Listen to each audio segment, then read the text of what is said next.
Right, welcome everyone. Before we start, can you put your hands up if you can hear me? Excellent. Most everybody's hands going up there. Thank you. And great. Can you put your hands up if you can see my slides? Excellent. Thank you very much. Look, great to see you all today. Thanks for joining. So today I'm covering before you can achieve your vision, you have to create it. So let me quickly run through a quick agenda. So many business owners don't see the importance of setting the vision. Their immediate focus is to start earning money.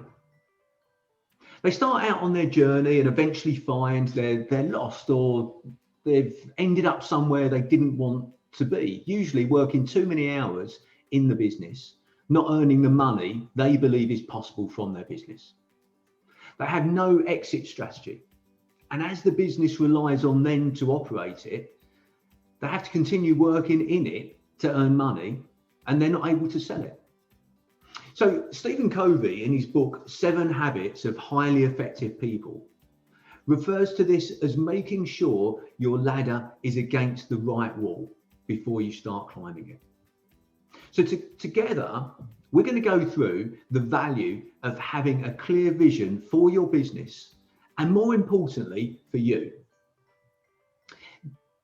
Do you know what your preferred vision is? Where do you want to take your organization in the next 1, 3, 5, 10 years? How will you define success? What specific metrics do you want to see changes in your business? How do you see yourself developing as a professional and a leader? The key components of your vision are firstly, your purpose. What drives you to succeed and get results? Next, what difference do you want to make to your current role?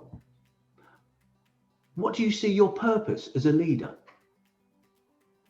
Next is your mission statement. So your mission statement is how you're going to achieve your vision.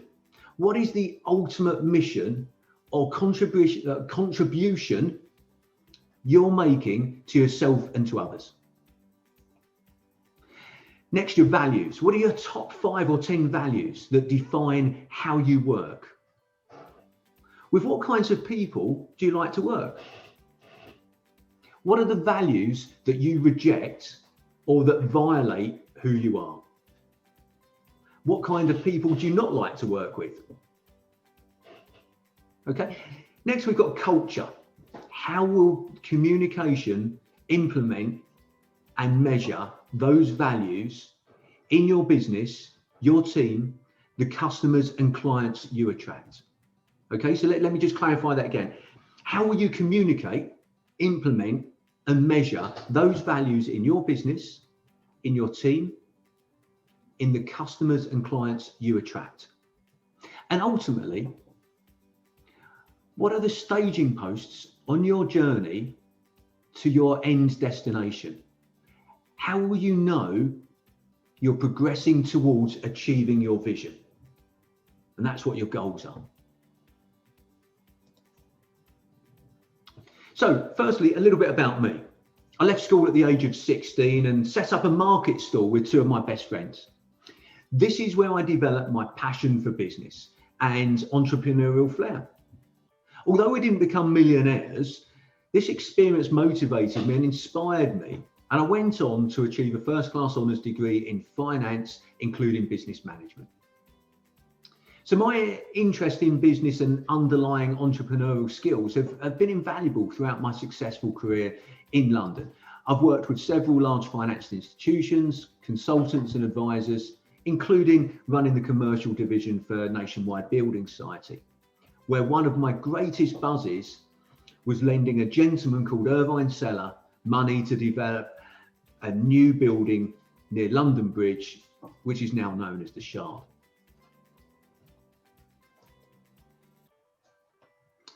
So enough about me. At Action Coach, our definition of a successful business is a commercial, profitable enterprise that works without you. So this highlights two specific goals: to get more profitability and to work less hours. So in other words, to design a business that works without you. So to explain that a bit more, we refer a lot to working on your business rather than in your business. But what does this actually mean? Let me share some examples with you. So these are the things that you might be doing if you're working in your business. So you might be selling or doing or making things. You might, if you're working in your business, then you'll be blind to possibly blind to potential opportunities and threats. Okay, you could be moving, but you can't see which direction you're moving in, and ultimately you're doing a job in your own business. Okay, but if you're working on your business, then these are the things that you might be doing. Okay, so you're in a position of leadership for your team. Okay, you're plotting a course and plan your journey, setting goals, action plans, and you're executing them. You're scanning the horizon for opportunities and threats, and you're steering your business. So today, if I feel I've been successful in this webinar today, you would have achieved these four things. Okay, firstly, I want to educate you to learn how and why having a clear vision is important and how to get started with compiling yours. Next, I would like you to evaluate, review your current situation. Next, extrapolate, establish where you want to go and what needs to be done to get there. And then finally, to give you the tools and the knowledge to write your vision, purpose, mission statement, your points of culture and your goals, and to commit to making them happen. So ask yourself these questions. Does your business enroll and inspire others? Okay. And does it include your core values, purpose, and a clear intent for the future?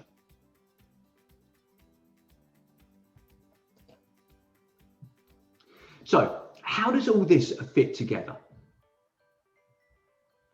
So, with if I can put it this way, let me give an example. The vision is the top of the mountain. The vision is where you want to go to.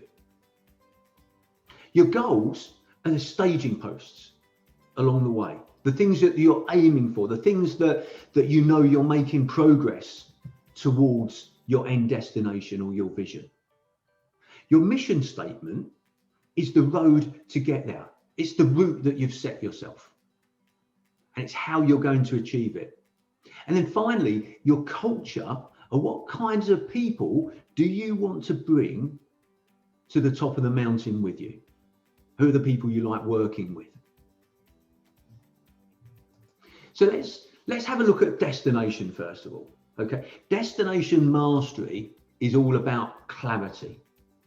It's about clarity of knowing where I am now, where do I want to get to in the medium and short term, what's the plan for getting there, how will I track my progress, and who will we serve and how. So they're the things that you want to have clarity on, to have a clear vision of where you want to go. Now, what I'd like to explain to you firstly is just a little bit about your RAS, or your reticular activating system. Okay, so your reticular activating system, or RAS for short, is a part of your brain.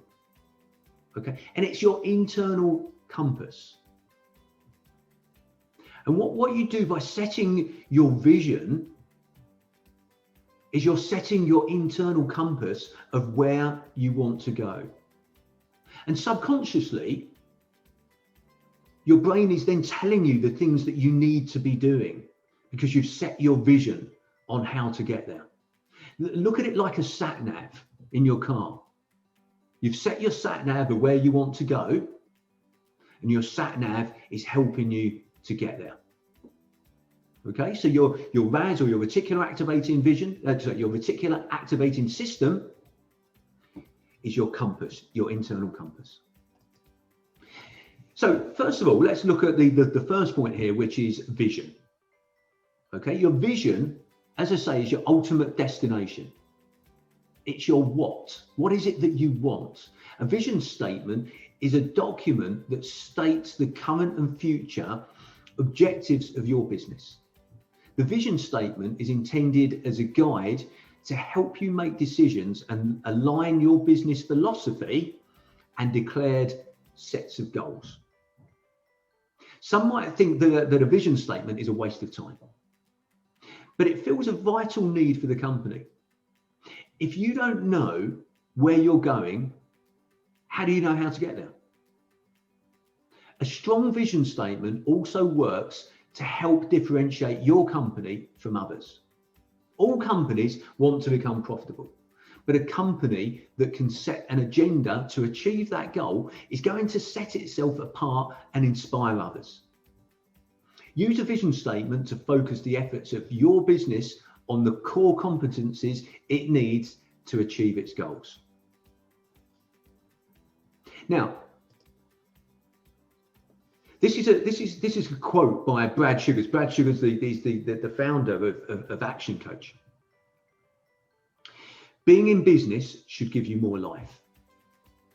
Okay, so to determine the vision of your business, you first need to determine your personal vision.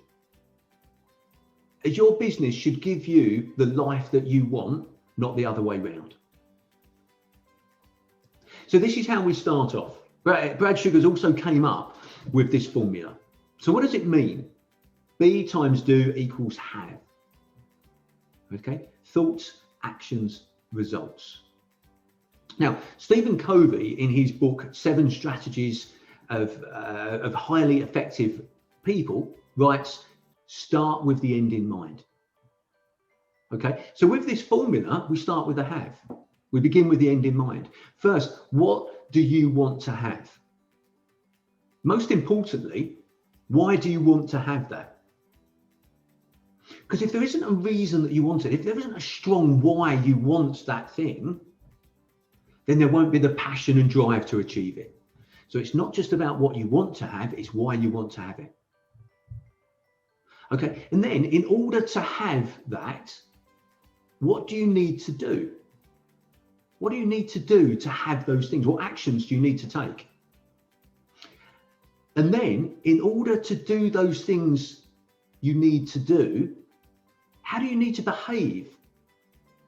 Do you need to behave in a different way? Do you need to be more assertive? Do you need to be more proactive? Who do you need to be?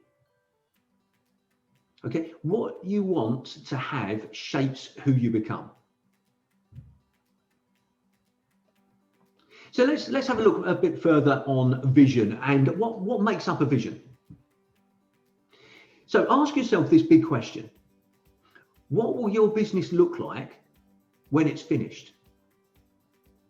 There's no template to writing a vision statement.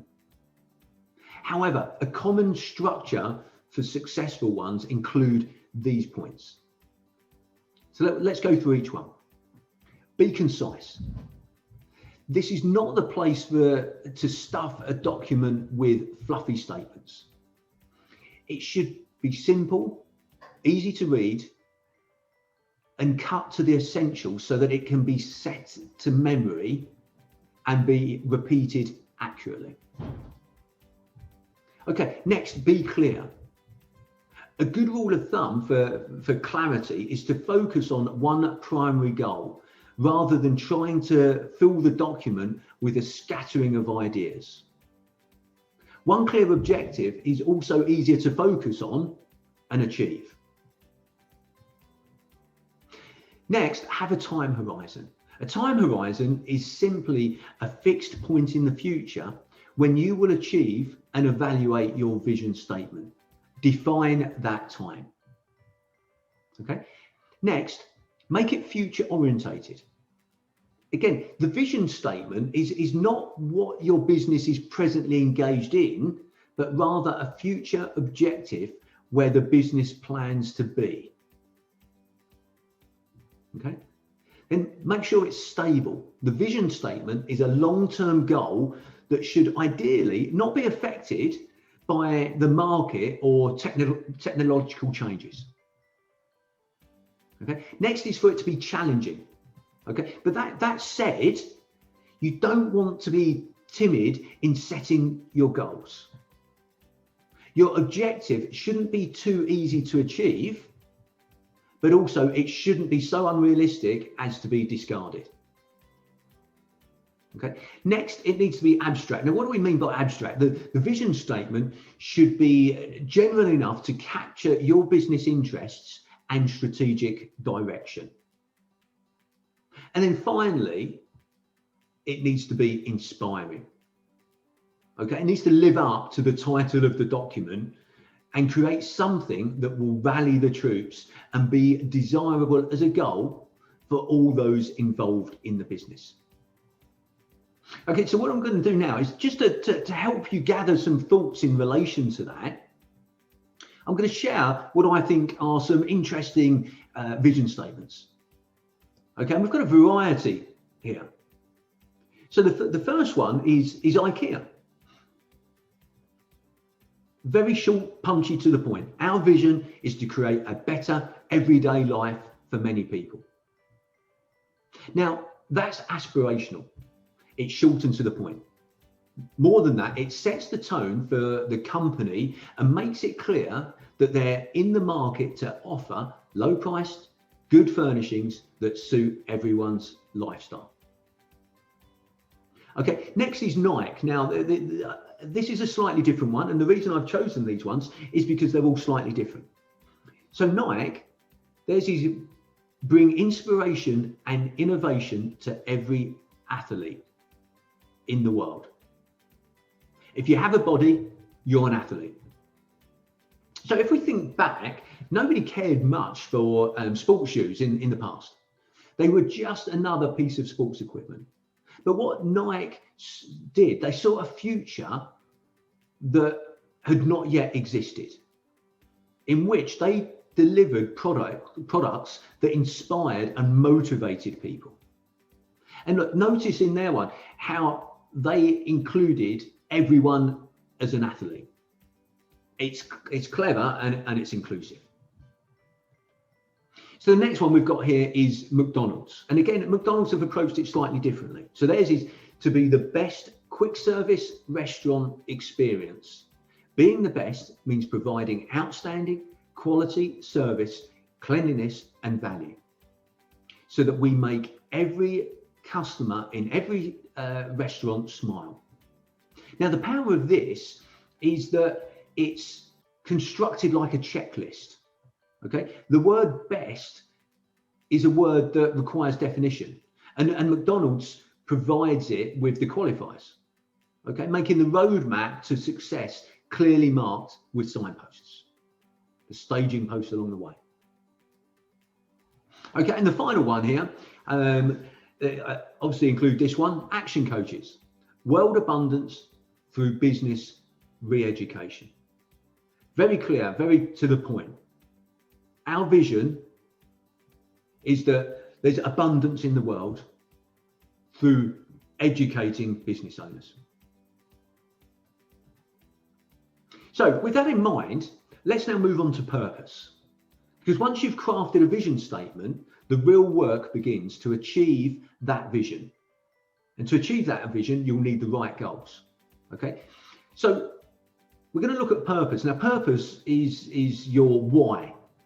Okay, why do you want to achieve that vision? So, look, a number of years ago, I read a book called Your Element. Okay, and your element is where your passion meets your talent. Okay, now this diagram takes it that little bit further. Okay. Now, you should be asking yourself these questions. Why did you go into business in the first place? Why did you choose the industry you are in? Why do you want to succeed?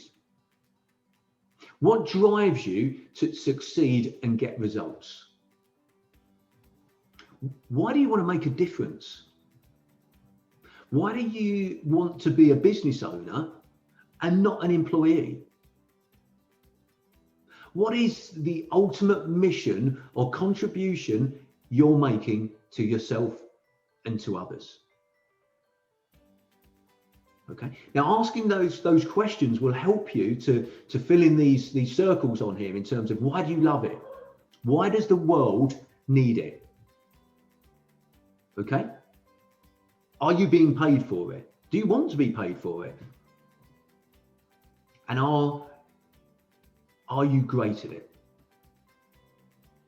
Ask yourself those questions and it will help you to answer or fill in those boxes. And as you can see, the center square in the middle there is your purpose. So now let's look at the mission statement. Okay. So your mission statement is your how. How are you going to achieve your vision? What route are you going to take? What's the route to achieving your vision? Okay. So a mission statement is a statement of how a business is going to achieve its overall vision, identifying the goal of its operations, what kind of product or service it provides, its primary customers or market, and its geographical region of operation. Okay, they're all included in the mission statement. So as I say, the mission statement is the roadmap to the vision. So firstly, ask yourself, who are we and what do we do? Write a sentence or two to describe who you are and what business you're in.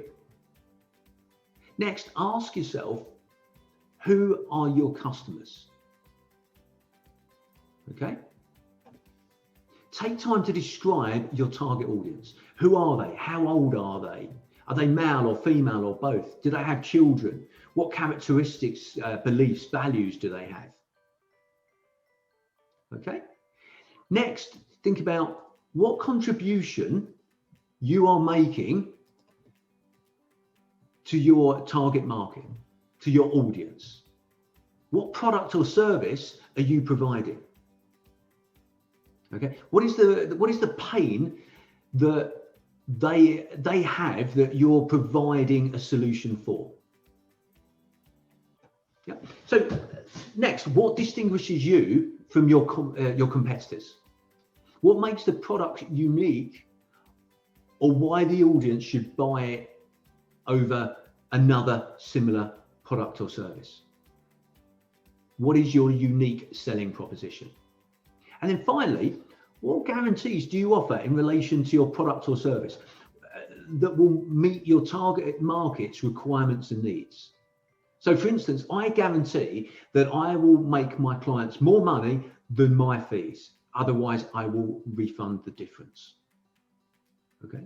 Now, I'm going to be doing another webinar in the future about how to work out what your unique selling proposition is and whether it's an actual unique selling proposition or whether it's a perceived unique selling proposition. But please join my future webinar if you're interested in and look out for it. Now, next, describe what your company does. We're not looking for a detailed description of your business's physical operations here, okay? Instead, we're looking for a description of how your business generally operates. This usually means incorporating one or more of your core values into your description, okay? It might be helpful to focus on your business's core competencies. So when you're considering which values are worthy of including in your mission statement, think about your business's core competencies. Zero in on one or two at the most to add to your description of what your company does. Now, next, This is the part of your mission statement that describes your spark, the passion behind your business. Why does your business do what it does? For some people, it helps to think back on why they started their business in the first place.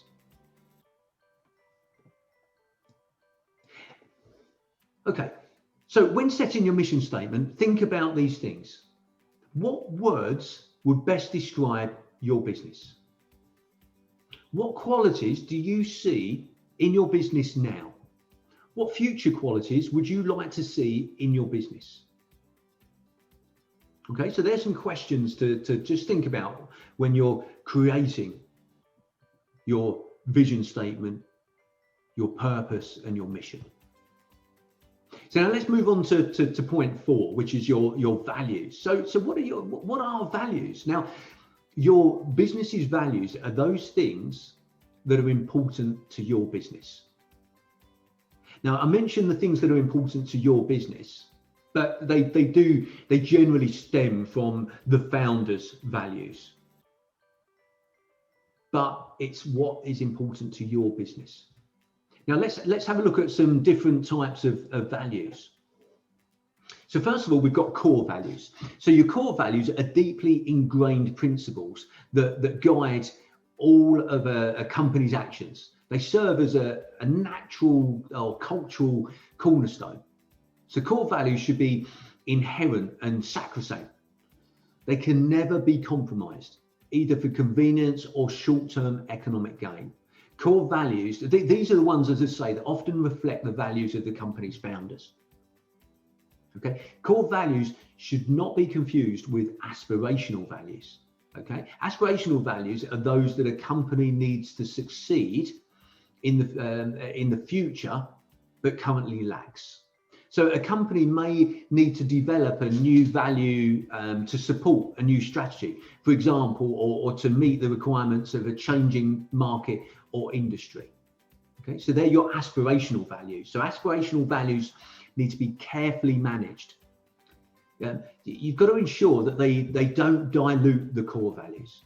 So one company I worked with valued extremely hard work and dedication.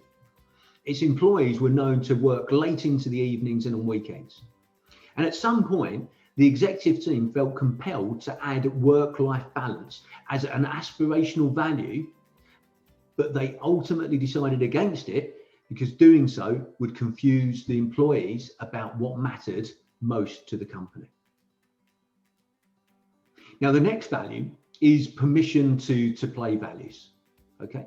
And these simply reflect the minimum behavioural and social standards required of an employee.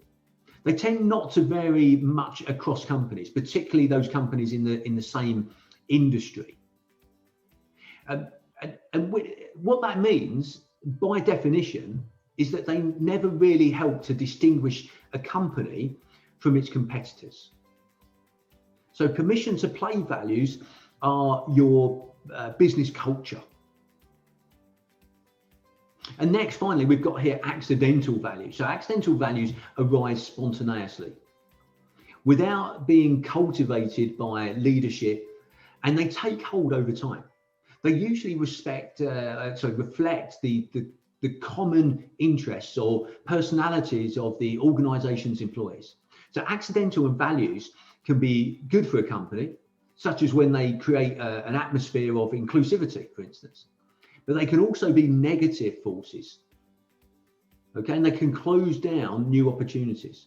So managers always need to distinguish core values from merely accidental ones, as confusion can be absolutely disastrous.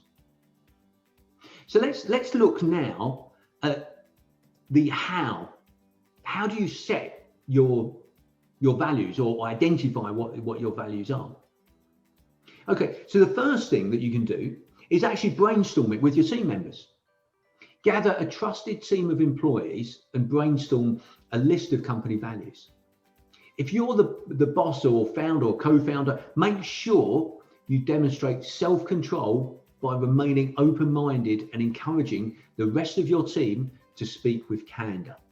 Okay, treat everyone in the room as one team and narrow down your core values list to a few consensus areas, such as dependability or resourcefulness. Then set the list of values aside and revisit them in a few weeks or a month. If the team still agrees with the value statements, that means you're in good shape. Okay. The next, let your mission statement naturally define your core values.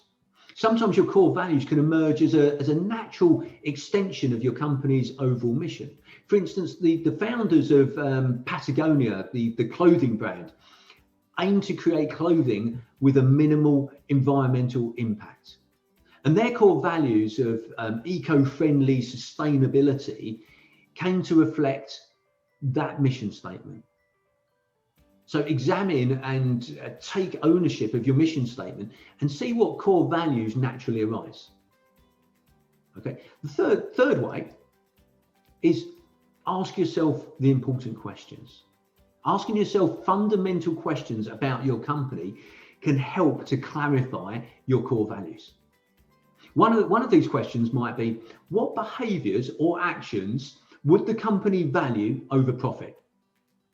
Maybe your core values are hard work, open-mindedness, and an entrepreneurial spirit. Maybe you emphasize a desire to drive change by shaking up the status quo. Or maybe your priorities are a healthy work-life balance and high standards of well-being for your employees. Determining the specific answer to this question is likely to elucidate your company's core values. Okay, so ask yourself the important questions. Next, be specific.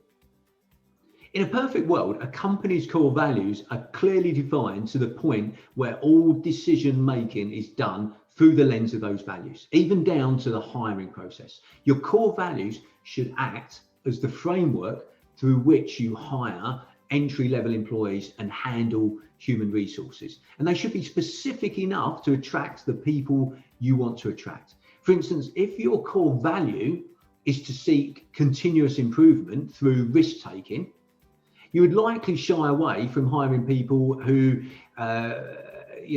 privilege frugality and conservatism. You might hire someone who favors poise and timeliness over playfulness, if that is more aligned with your company values. In order to be the best company, you should have specific, unified values. Okay, and now the final way here is to look to your customers. Okay, oftentimes the key to developing core values is to ensure a better future for your company. Okay, so it's your customers' feedback. Okay, so key to developing core values to ensure a better future for your company is customer feedback. Most customers value qualities beyond good work and superior products. They're looking for a wow factor to separate your company from all of the others. Perhaps they want consistent improvements in the area of customer service, a people-first approach, or overall reliability and friendliness. Look to your customers' reviews and feedback and try to incorporate their advice into your company's core values.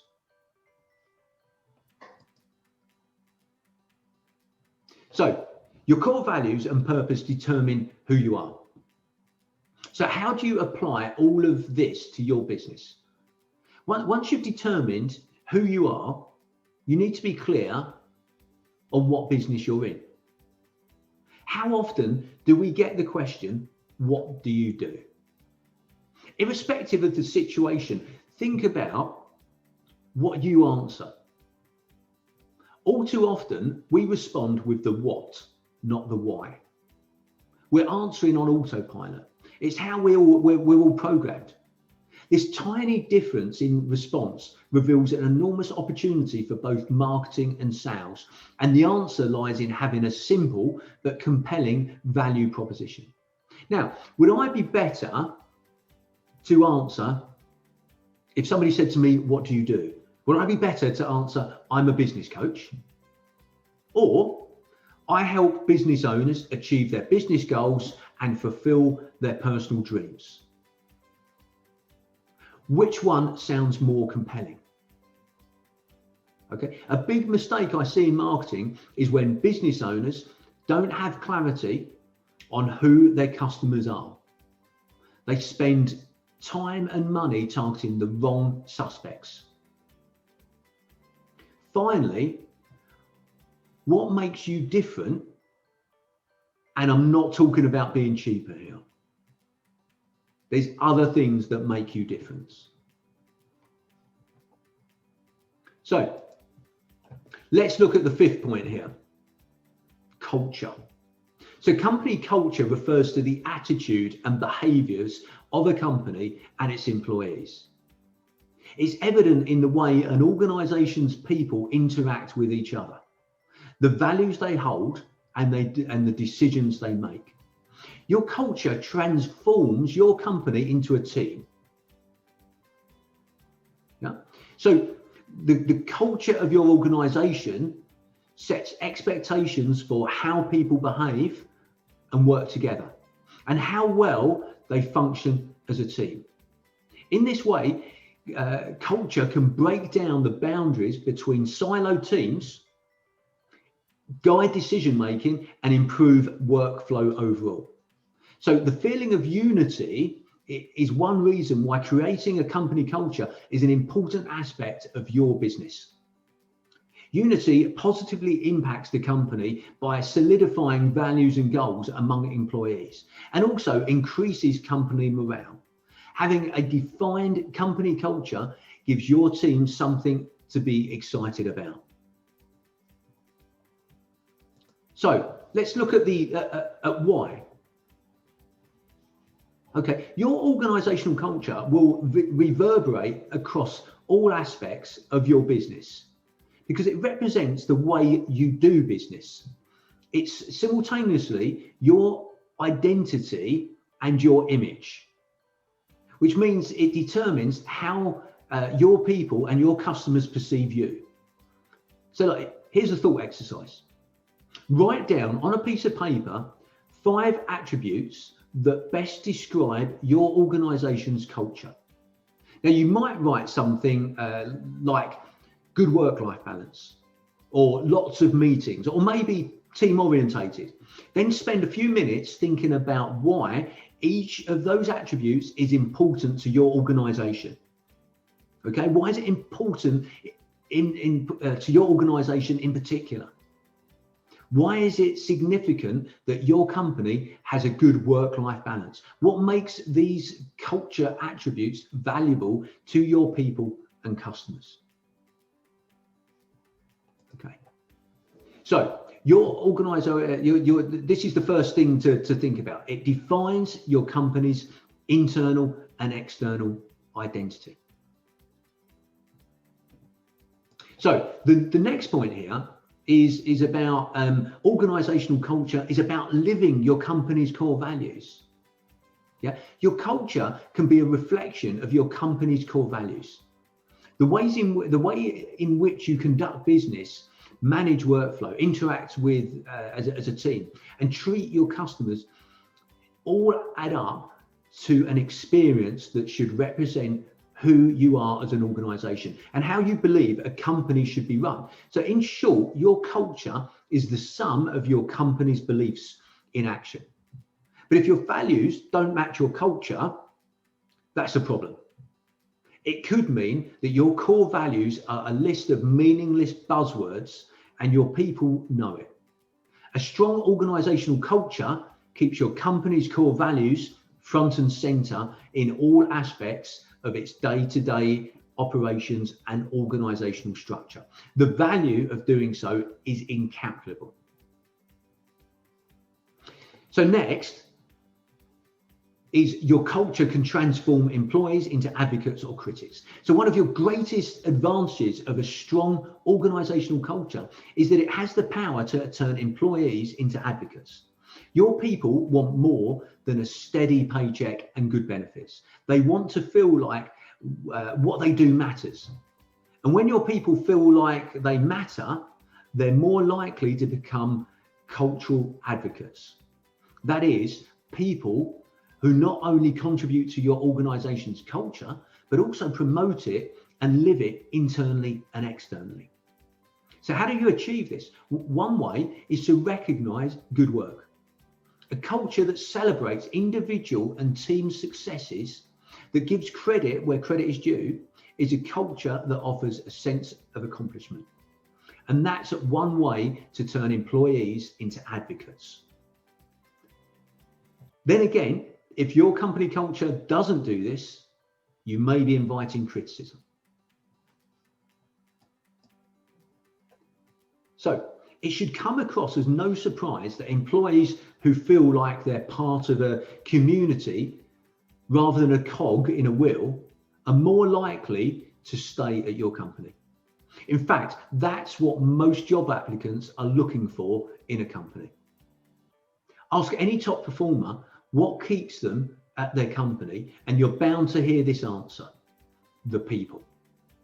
It's because a workplace culture focused on people has profound appeal. It helps improve engagement, deliver a unique employee experience, and makes your people feel more connected. One way to attract top performers that are natural cultural champions is to hire for cultural fit. So organizational culture also has the potential to act as an aligning force at your company. This is particularly the case with new hires who, more often than not, have put some considerable thought into the type of culture they're entering into. Your culture at your organization is essentially a guiding force for them. So it's important that it starts from onboarding. Now, a successful organizational culture brings together the people at your company and keeps them aligned. When your culture is clear, different perspectives can gather behind it with a common purpose. The culture at your organization sets expectations for how people behave and work together and how well they function as a team. In this way, culture can break down the boundaries between siloed teams, guide decision making, and improve workflow overall. On the flip side, a toxic organizational culture has the capacity to do just the opposite. Now, results show that organizational culture has a direct impact on performance and, more importantly, your employees' well-being. A healthy culture addresses both of these areas by finding an appropriate balance based on company values. Does your company stress performance to such a degree that you feel like you physically and mentally, your physical and mental health are being overlooked? There might be instances when that may not be a problem, but the vast majority of cases, it'll have a negative effect on your company and your business. So your culture should comprise of 3 things that are important to you as the owner of the business. 3 things that are important to you, 3 things that are important to the success of the business. 3 things that are important to your team. And finally, 3 things that are important to your customers. Now, on the right-hand side here are Action Coach's points of culture. We've got 14 points of culture: commitment, ownership, integrity, excellence, communication, success, education, teamwork, balance, fun, systems, consistency, gratitude, abundance. Now, with each of these, we've got a short narrative that explains exactly what each one means.